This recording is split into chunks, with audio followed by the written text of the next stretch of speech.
What's happening, everybody? All right, day one is done with all the big reveals from Dodge 2022. What'd you think? Did any of this stuff even apply to you? Let's dive into this and take a look. First of all, you had the rolling chassis drag pack. I don't really know what market this is tailoring for, but I guess if you've got a race car and you want it to be powered by Dodge, this is a great way to go, even though no details were given as far as what all comes with this rolling chassis aside from a 7-second certified cage. Really nothing else was specified except for the price, which was $90,000. Now, you can't put a VIN on the thing. It's basically a race car only. So what real relevance does that have for guys like, well, basically regular guys that are into cars?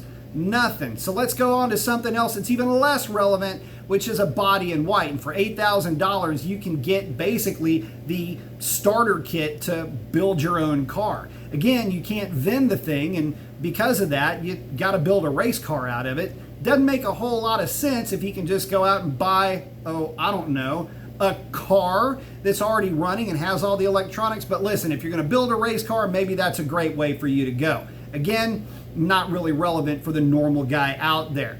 Thirdly, the carbon fiber charger, I'm again bewildered by because I don't know what audience it's looking to attract. Anything full carbon fiber is going to be big kind of cashola, and I'm sorry, but the regular guy that's looking to build something in his garage probably isn't going to shell out the kind of coin that thing is going to command. Oh, by the way, yeah, no mention as far as what that was going to cost, whether it's the Charger, the Super Bee, or the CUDA that they're talking about releasing. Still very confused about that offering. Not really sure I can make sense of that.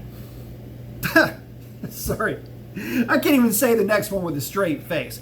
The Convertible Challenger. Listen, this is the one that really got me weirded out because you're going to buy a car and then ship it across the country to an aftermarket supplier that's going to make it a convertible and then ship it all the way back across. Dodge, I understand that over the years, every manufacturer has used a Coachworks, and I can understand that for one-off or specialty vehicles. This is no different than that. But again, when the words come out of somebody's mouth that we have been getting asked for this for forever, I've never once heard of anybody say, you know what would be great? A drop-top Challenger from the factory. It's never really come up, and maybe some folks have. Maybe I'm completely in the dark on this, but at least in my experience, and I've got a little bit on this side of the fence, I just haven't heard anybody talking about it. How many of those convertibles are they selling now? It's an existing firm that does the conversion already. Is this just a way to partner up and maybe sell a bunch of convertibles over the next couple of years that we have left on this platform? I don't know, but probably my least favorite of all of them, and I'm already not a fan of the first few. Last but not least, but it's really not last, but at least the least for me is going to be the Hellcat Durango. Didn't we already talk about the Hellcat Durango? The Hellcat Durango coming back in any guise is really no surprise, I suppose.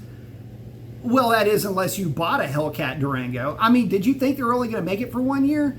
I kind of had a weird feeling that, yeah, probably not. But you know what? That's what they were told, and a lot of folks bought that thing with the consequential added tag that dealers were throwing at it as a 1 year only item. Demon-ish little bit. Only to have them come back with the thing at a later date.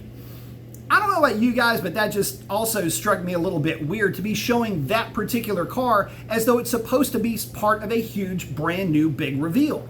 And then there was the last, but very last thing, which was that thing that was under a card cover, license plate 1FAST29, and that's supposed to be cryptic. I wasn't really in a solve your own mystery kind of mood after seeing a buffet of vehicles that I have absolutely no interest in, and nothing to tell me about what special cars were going to be coming, at least the ones that he was talking about where you would have to basically find the one that's being built. This is that last final edition or whatever. Find the one that's being built that's getting transferred to another dealership. You got to track it down. What is this, man? I ain't got enough Scooby snacks for this. It's not working out as well as they had hoped, I don't think. At least for guys like maybe you and me, regular guys that are looking at this stuff going, none of this speaks to me. Nothing about naturally aspirated stuff, at least yet. Nothing about trucks. Ram wasn't in the mix, at least not for yesterday's. This is the day after announcement. So anyway, those are my feelings on this.